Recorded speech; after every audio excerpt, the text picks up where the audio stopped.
Hello दोस्तों, नमस्कार। स्वागत है आप सभी का अपने YouTube channel Avinash sir GS वाला में। दोस्तों, आज के वीडियो में हम लोग जीएस जीके का 15वां पार्ट पढ़ने वाले हैं। दोस्तों, आज भी बहुत ही महत्वपूर्ण प्रश्नों का संग्रह है। तो दोस्तों, आइए जल्दी से बिना देर के हुए हम लोग वीडियो की शुरुआत करते हैं। दोस्तों, सबसे पहला क्वेश्चन है, राष्ट्रीय डेयरी अनुसंधान संस्थान कहाँ है? तो राष्ट्रीय डेयरी अनुसंधान संस्थान मिथिलेश बताइए कहाँ है? करनाल। करनाल कहाँ है? हरियाणा में है दोस्तों, करनाल। और करनाल हरियाणा में है।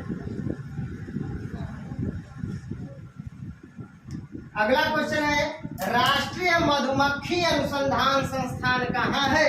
राष्ट्रीय मधुमक्खी अनुसंधान संस्थान कहाँ है? पुणे में है। और पुणे कहाँ है? महाराष्ट्र में। महाराष्ट्र।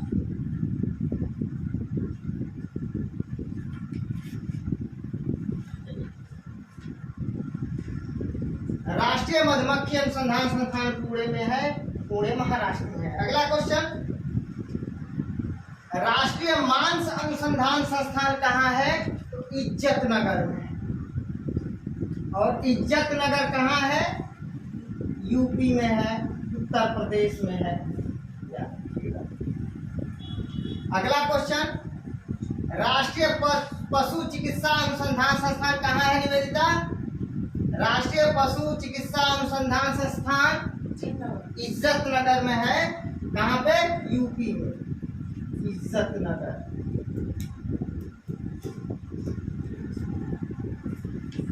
अगला क्वेश्चन दोस्तों, केंद्रीय पक्षी अनुसंधान संस्थान कहाँ है? बताओ निकिता।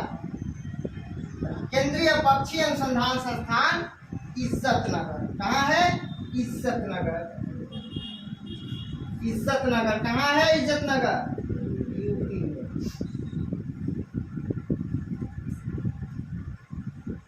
इज्जतनगर यूपी में।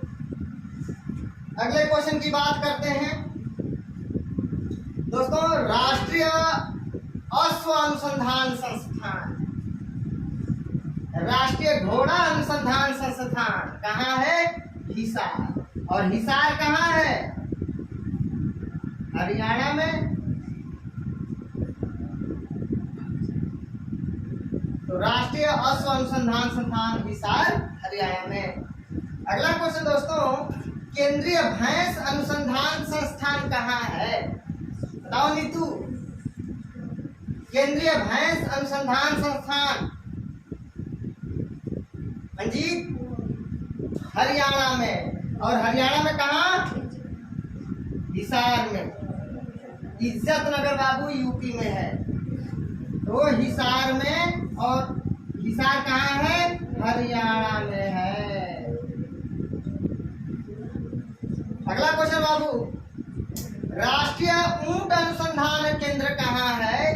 राष्ट्रीय ऊंट अनुसंधान केंद्र राजस्थान में है। और राजस्थान में कहाँ पर? बीकानेर में।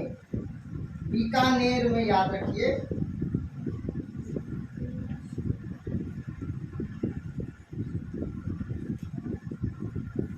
बीकानेर में।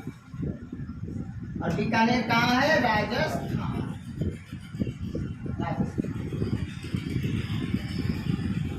अगले क्वेश्चन की बात कर लेते हैं, केंद्रीय बकरी अनुसंधान संस्थान कहाँ है? केंद्रीय बकरी अनुसंधान संस्थान कहाँ है? मखदूम। और मखदूम कहाँ है? यूपी में।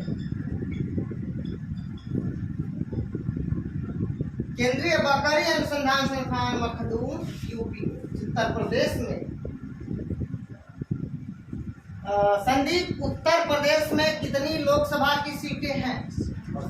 80। बता दो गरिमा, उत्तर प्रदेश में विधानसभा की कितनी सीटें हैं?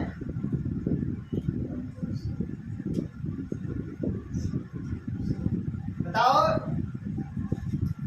मंजीत, बताओ। 403। सब लोग रट जाओ। उत्तर प्रदेश में विधानसभा की 403 सीटें और लोकसभा की 80 सीटें हैं और उत्तर प्रदेश की राजधानी लखनऊ, उत्तर प्रदेश के मुख्यमंत्री योगी आदित्यनाथ, उत्तर प्रदेश के राज्यपाल आनंदीबेन पटेल, याद रखिए। उत्तर प्रदेश में विधान परिषद की 100 सीटें, याद रखिए। राज्यसभा की उत्तर प्रदेश में 31 सीटें हैं। उत्तर प्रदेश में राज्यसभा की 31 सीटें हैं, याद रखिए। चलिए दोस्तों, तो आगे बढ़ते हैं। भारतीय घास क्षेत्र एवं है,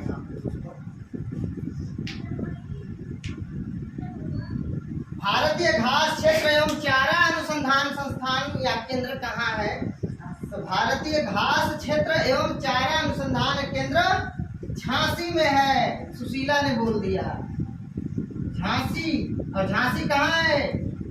उत्तर प्रदेश में, यूपी में। तो दोस्तों, राष्ट्रीय डेयरी अनुसंधान संस्थान करनाल हरियाणा, राष्ट्रीय मधुमक्खी अनुसंधान संस्थान पुणे महाराष्ट्र, राष्ट्रीय मांस अनुसंधान संस्थान इज्जतनगर यूपी, राष्ट्रीय पशु चिकित्सा अनुसंधान संस्थान इज्जतनगर यूपी, केंद्रीय पक्षी अनुसंधान संस्थान इज्जतनगर यूपी, राष्ट्रीय अश्व अनुसंधान संस्थान हिसार हरियाणा, केंद्रीय भैंस अनुसंधान संस्थान हिसार हरियाणा, राष्ट्रीय ऊंट अनुसंधान संस्थान बीकानेर राजस्थान, केंद्रीय बकरी अनुसंधान संस्थान मखदूम उत्तर प्रदेश, भारतीय घास क्षेत्र एवं चारा अनुसंधान केंद्र झांसी। इसी को कहेगा भारतीय चरागाह अनुसंधान संस्थान कहाँ है? झांसी, यूपी में है। हरियाणा की राजधानी कहाँ है बच्चों? चंडीगढ़, याद रखिएगा। हरियाणा में लोकसभा का कितना सीट? हरियाणा में 10 की 11, 10 है। हरियाणा में लोकसभा की 10 वो सीट है, याद रख लीजिए। चलिए बच्चों, आगे देखते हैं। कुतुब मीनार के मुख्य द्वार का नाम, कुतुब मीनार के मुख्य द्वार का नाम अलाई दरवाजा। बच्चों, अलाई दरवाजा, अलाई दरवाजा, याद रखिए, अलाई दरवाजा। चलिए बच्चों, आगे देखते हैं। श्वेत फास्फोरस को सदैव रखना चाहिए केरोसिन के तेल में, केरोसिन के तेल में। तो श्वेत फास्फोरस को सदैव रखना चाहिए केरोसिन के तेल में या केरोसिन में। चलिए आगे देखते हैं। स्पीड पोस्ट, स्पीड पोस्ट पुस्तक के लेखक, स्पीड पोस्ट पुस्तक के लेखक कौन है? शोभा डे, शोभा डे, शोभा डे, शोभा डे। तो बच्चों, आपको इतना समझ में आ गया होगा। कुतुब मीनार कहाँ है? दिल्ली में है। अब कुतुब मीनार की स्थापना शुरू किया था कुतुबुद्दीन ने। कुतुब मीनार को बनवाने की शुरुआत किया था कुतुबुद्दीन ऐबक ने, उसको पूरा कराया इल्तुतमिश ने। बहुत ही इंपॉर्टेंट प्रश्न याद कर लीजिए। कुतुब मीनार दिल्ली में है और उसको बनवाने की शुरुआत किया था कुतुबुद्दीन ऐबक ने और उसको पूरा कराया इल्तुतमिश ने। कुतुब मीनार को किसने शुरू कराया? कुतुबुद्दीन ऐबक ने, और उसको पूरा कराया इल्तुतमिश ने। और उसके ऊपर चौथी और 5वीं मंजिल का निर्माण कराया फिरोज शाह तुगलक ने, फिरोज शाह तुगलक ने। चलिए आगे बढ़ते हैं हम लोग।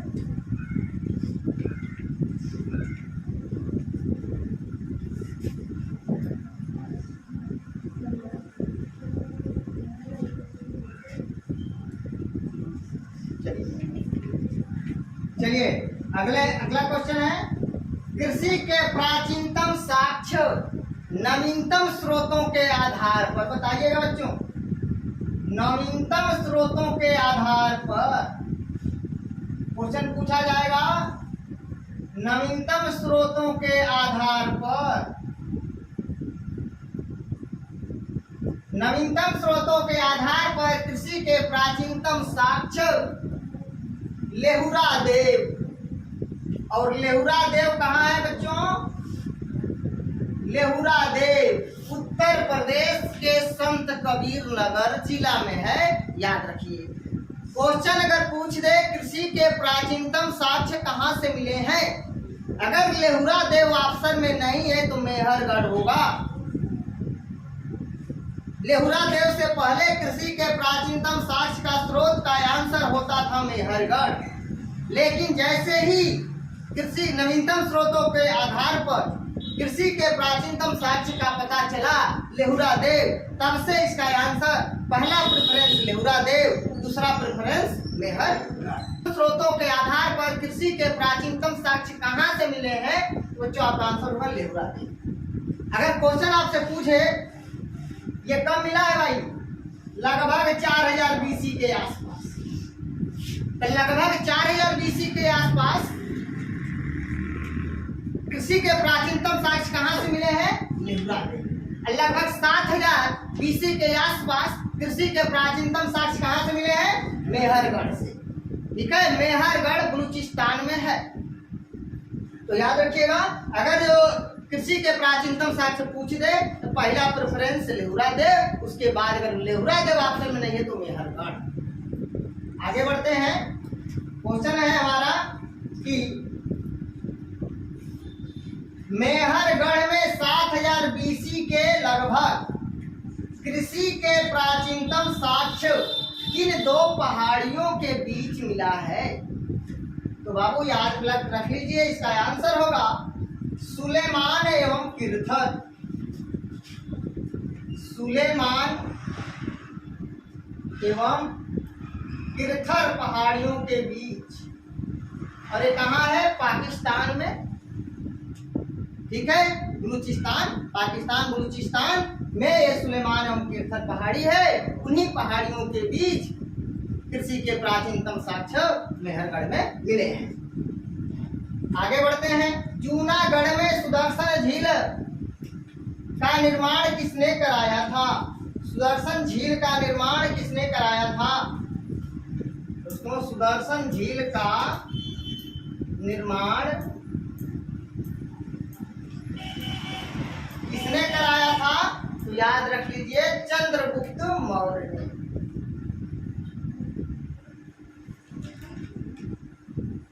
चंद्रगुप्त मौर्य का प्रधानमंत्री कौन था? चाणक्य, विष्णुगुप्त।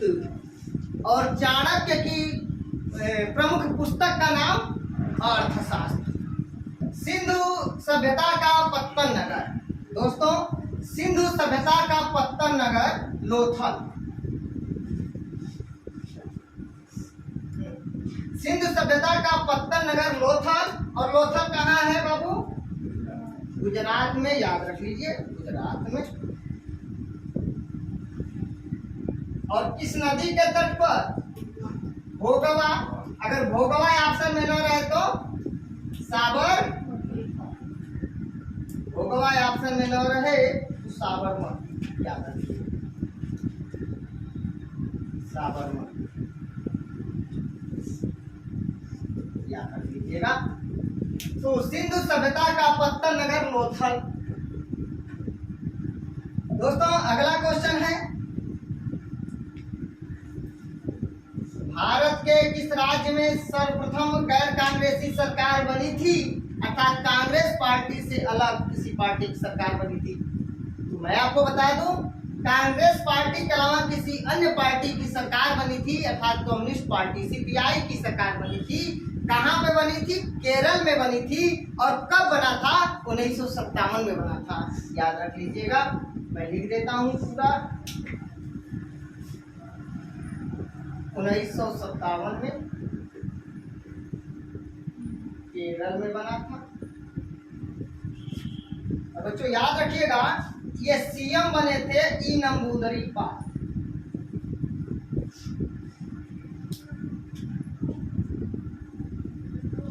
ई नंबूदरीपाल जो है सीएम बने थे, मुख्यमंत्री बने थे। और किस पार्टी की सरकार थी?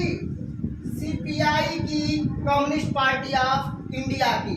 तो याद रख लीजिए, भारत के किस राज्य में सर्वप्रथम गैर कांग्रेसी सरकार बनी थी? तो 1957 में केरल में बनी थी, और केरल के पहले मुख्यमंत्री ई नमूदरीपाद थे। या गैर कांग्रेसी सरकार जो केरल में बनी थी वह कब बनी थी? 1957 बनी थी। उसके मुख्यमंत्री कौन थे? ई नमूदरीपाद थे। बच्चों आगे अगला क्वेश्चन है, बंगाल विभाजन के समय कांग्रेस अध्यक्ष कौन थे? दोस्तों सबसे पहले तो आप लोग ये जानिए कि बंगाल का विभाजन हुआ कब था। बंगाल का विभाजन कब हुआ था बच्चों? 1900। और बंगाल का विभाजन किया किसने? लॉर्ड कर्जन ने। किसने किया? लॉर्ड कर्जन ने। ठीक।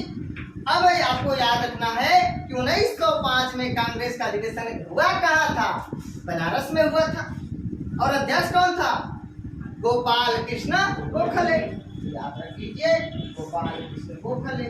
जी के गोखले, गोपाल कृष्ण गोखले। कहाँ हुआ था बाबू? वाराणसी में या बनारस में 1905 में हुआ था अधिवेशन। चलिए आगे बढ़ते हैं हम लोग। महात्मा बुद्ध के पूर्व जन्म की कथाओं का उल्लेख किसमें है? यानी महात्मा बुद्ध के पिछले जन्म की कथाओं का उल्लेख किसमें है? जातक। जातक में। किसमें है? जातक। जातकों में या जातकों। चलिए आगे बढ़ते हैं।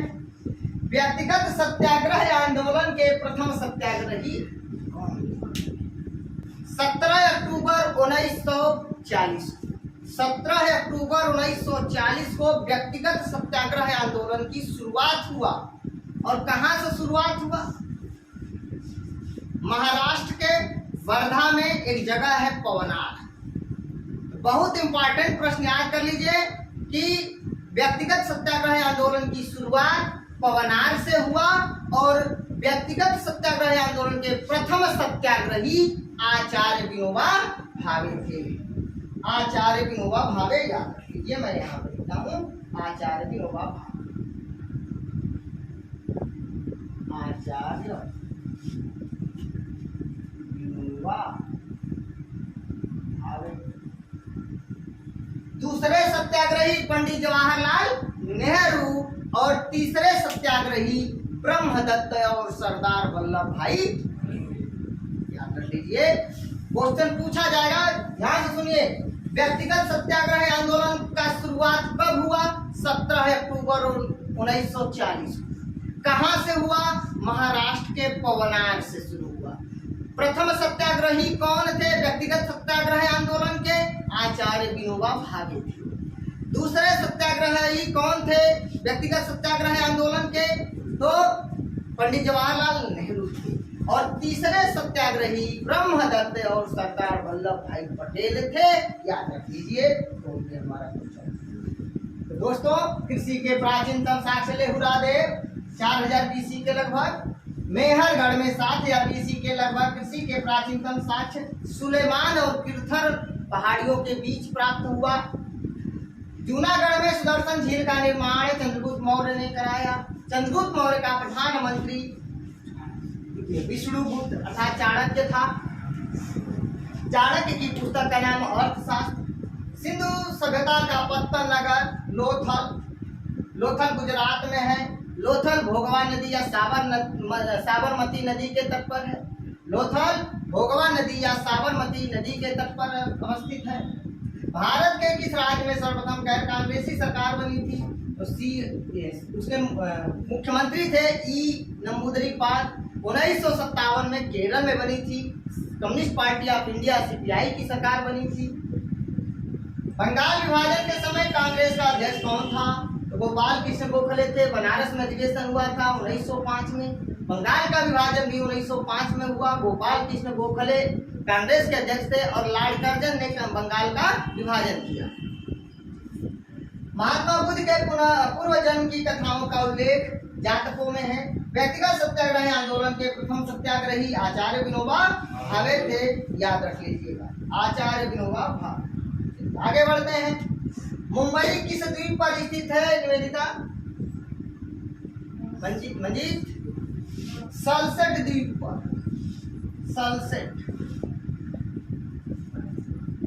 सल्सेट द्वीप पर मुंबई स्थित है। सांख्य दर्शन के प्रणेता कपिल मुनि थे। मैंने आपको याद कराया है, कपिल मुनि शंख बजाएंगे, कपिल मुनि शंख बजाएंगे, गौतम न्याय करेंगे। इस तरह मैंने आपको याद कराया है। कुकिंग गैस के मुख्य घटक प्रोपेन और ब्यूटेन। प्रोपेन और ब्यूटेन। दोस्तों रडार का आविष्कार किसने किया? रडार का आविष्कार किसने किया पता है निकिता? किसी को पता हो? रॉबर्ट्स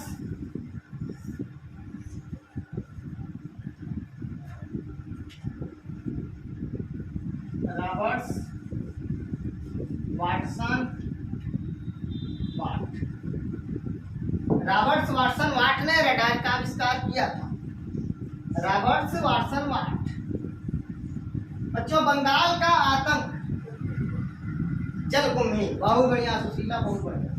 जलकुंभी। मेरे प्यारे विद्यार्थियों, सभी सांसदों की मां ब्रिटिश पार्लियामेंट। ब्रिटिश पार्लियामेंट अर्थात ब्रिटेन की संसद, ब्रिटिश पार्लियामेंट।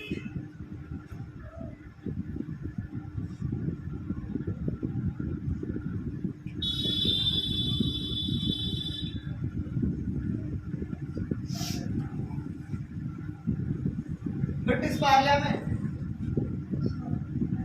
दोस्तों तो बंगाल का आतंक जलकुंभी, सभी सांसदों की मां ब्रिटिश पार्लियामेंट। अगला क्वेश्चन है, देश की पूजा ही राम की पूजा है। देश की पूजा ही राम की पूजा है। मदन लाल धिंगरा। मदन लाल धिंगरा। आगे बढ़ते हैं। भारतीय क्रांति की मां। भारतीय क्रांति की मां बच्चों मैडम भीकाजी। मैडम भीकाजी रुस्तम कामा। मैडम भीकाजी रुस्तम कामा। मैडम भीकाजी रुस्तम कामा भारतीय क्रांति की मां, भारतीय क्रांति की जननी। याद रखिएगा, भारत क्रांति की मां या भारत क्रांति की जननी मैडम भीकाजी रुस्तम कामा को कहा जाता है। आरबीआई का मुख्यालय बच्चों सबको पता होगा मुंबई में। और मुंबई कब लाया गया और कहां से लाया गया? यानी मुंबई से पहले आरबीआई का मुख्यालय कहां था? कलकत्ता था। और कलकत्ता से मुंबई कब लाया गया? 1937 में। याद रख लीजिएगा। आरबीआई का गठन कब हुआ? आरबीआई एक्ट 1934 के अंतर्गत 1 अप्रैल 1935 को आरबीआई का, रिजर्व बैंक ऑफ इंडिया का गठन किया गया। आरबीआई का गठन किसकी सिफारिश पर हुआ था निवेदिता? बोला निकिता?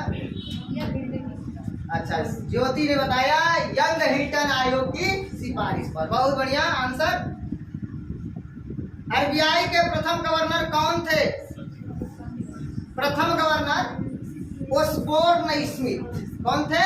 Osborne Smith. और वर्तमान शक्तिकांत दास। याद रख लीजिए। नाबार्ड का मुख्यालय बच्चों मुंबई। नाबार्ड का मुख्यालय मुंबई। तो दोस्तों स्क्रीनशॉट लेना हो तो स्क्रीनशॉट ले सकते हैं।